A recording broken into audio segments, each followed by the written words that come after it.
নমস্কার বন্ধুরা, আমি স্বাতী। তেজপাতা চ্যানেলে আপনাদের সকলকে আবারও একবার স্বাগত। আজ আমরা লোভনীয় এবং জনপ্রিয় রেসিপি ফুচকা বানাবো। লোভনীয় আর জনপ্রিয় কেন বললাম? লোভনীয় এই জন্য বললাম, আমি যখন কোথাও ফুচকা দেখি, সেটা যে টাইমেই হোক না কেন লোভ সামলাতে পারি না। আপনারা ভাবছেন যে কোনো টাইমে ফুচকা খাওয়া যায় নাকি? তো শুনুন, আমি এতটাই ফুচকা প্রেমী যে মাঝে মাঝে বেশি ফুচকা খেয়ে নিয়ে তারপর ডিনার বা লাঞ্চই করি না। এর জন্য অবশ্য আমাকে বরমশাইয়ের থেকে অনেকবার বকাও শুনতে হয়েছে, কিন্তু আমার এই অভ্যেস আর বদলানোর নয়। আর জনপ্রিয় কেন বললাম সেটা আশা করি আর বলতে লাগবে না। ফুচকা ভালোবাসে না এরকম লোকজন খুব কমই আছে। আর হ্যাঁ, যদি কেউ ফুচকা ভালো না বেসে থাকো তো প্লিজ কমেন্টে মেনশন করে যান। প্রথমেই নিয়ে নিতে হবে কিছুটা পরিমাণ ময়দা আর সুজি। সুজি আর ময়দার পরিমাণটা কিন্তু এখানে ভীষণ ইম্পর্ট্যান্ট। ময়দা যতটা নেবেন ঠিক তার অর্ধেক পরিমাণে সুজি নেবেন। এবার টেস্টের জন্য লবণ দিয়ে দিন আর জল দিয়ে একটা ডো বানিয়ে নিন। ডোটা একটু টাইম দিয়ে বানান, কারণ এটা খুবই একটা ইম্পর্ট্যান্ট পার্ট ফুচকা বানানোর জন্য। আজকাল ফুচকা কাকুরা যা দাম বাড়িয়েছে, ফুচকা খেতে গিয়ে মনও ভরে না, পেটও ভরে না। তাই আজ আমি ঠিক করেছি ফুচকা বানিয়ে আগে আমার মনটাকে শান্ত করব, তারপর অন্য কথা। আপনারা কমেন্টে জানান আপনাদের ওখানে এখনো 10 টাকায় কটা ফুচকা পাওয়া যায়। ব্যাস, ডো বানানো কমপ্লিট। এবার এটাকে একটা ভেজা রুমাল বা পরিষ্কার কাপড়ের সাহায্যে 30 মিনিট মতো ঢাকা দিয়ে রেখে দিন। ফুচকা তো আর শুকনো খাওয়া যাবে না, এর জন্য ফুচকার আলু বানাতে হবে আর টক ঝোল বানাতে হবে।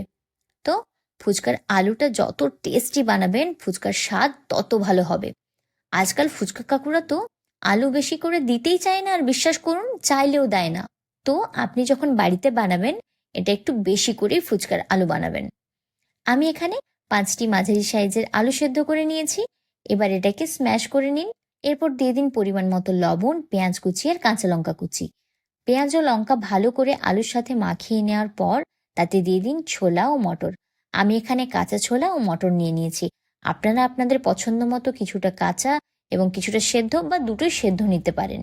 এরপর দিয়ে দিন বেশ কিছুটা ভাজা মশলা।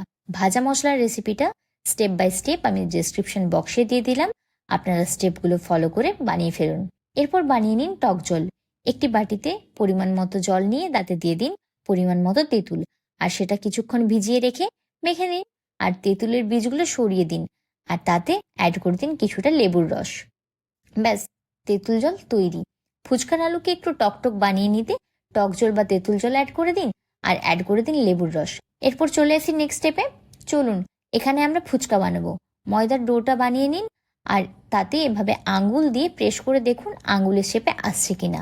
যদি দেখেন এটা পারফেক্টলি আসছে তাহলে আপনি বুঝে নিন ময়দার ডো রুটি বানানোর জন্য রেডি। এবার আপনার সুবিধা মতো 2-3টে যেমন আপনি চান ভাগ করে নিন আর রুটির শেপে বানিয়ে নিন। আমি এখানে 3টা রুটি বানিয়ে নিয়েছি। চলুন এবার রুটিটা বানিয়ে ফেলা যাক। মনে রাখবেন, আপনি যত পাতলা আর বড় শেপের রুটি বানাবেন তত কিন্তু আপনারই কাজ কম হবে। আর কেন বলছি সেটার কিছুক্ষণ পর বুঝতে পারবেন, আমি যখন রুটি থেকে ফুচকার শেপ বানাবো তখন।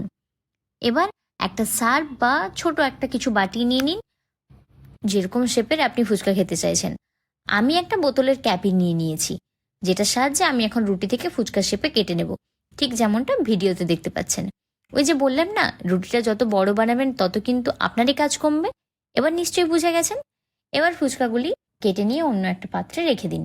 এবার আপনাকে যেটা করতে হবে সেটা হলো ফুচকাগুলোকে ভাজা। এখানে একটা কথা বলে রাখি, ফুচকা ভাজতে গিয়ে যদি দেখেন যে ফুচকা আপনার মনের মতো বা আপনি যতটা ভেবেছিলেন ওই রকম ফুলছে না, তো ডিমোটিভেট হয়ে যাবেন না। দেখুন, হিসাব সিম্পল, যদি ফুলে যায় তাহলে ফুচকা, যদি না ফুলে যায় তাহলে পাপড়ি চাট। তো ডিমোটিভেট হবেন না। এবার তেলটাকে খুব ভালো করে গরম করে নিন হাই ফ্লেমে। তেল ভালোভাবে গরম হয়ে গেলে ফুচকা তেলের মধ্যে দিয়ে দিন। দেখবেন নিমেষের মধ্যে এটা একটা ঠিকঠাক শেপে এসে গেছে। এবার মন ভরে খাবার পালা। একটা কথা বলে রাখি, যদি আপনারা বেশি পরিমাণে ফুচকা বানান আর যদি কিছুদিন রেখে, মানে আমার মতো বেশ কিছুদিন রেখে পরে ফুচকাগুলি খাওয়ার চিন্তা ভাবনা করে থাকেন, তাহলে অবশ্যই মনে রাখতে হবে যেন এয়ারটাইট বক্সেই রাখা হয়। এবার যে কিছু ফুচকা ঠিকঠাক শেপে আসেনি সেগুলোকে আলুর ওপর দিয়ে দিন। তারপর অ্যাড করে দিন ধনেপাতা। আলুটা আরও একবার ভালোভাবে মেখে নিন। ব্যাস, ফুচকা কাকুদের স্টাইলে ফুচকা ফুটো করে নিজের ইচ্ছে মতো আলু দিয়ে এনজয় করুন। আর কমেন্ট করে জানান কতগুলো ফুচকা বানালেন আর কতগুলো ফুচকা খেলেন।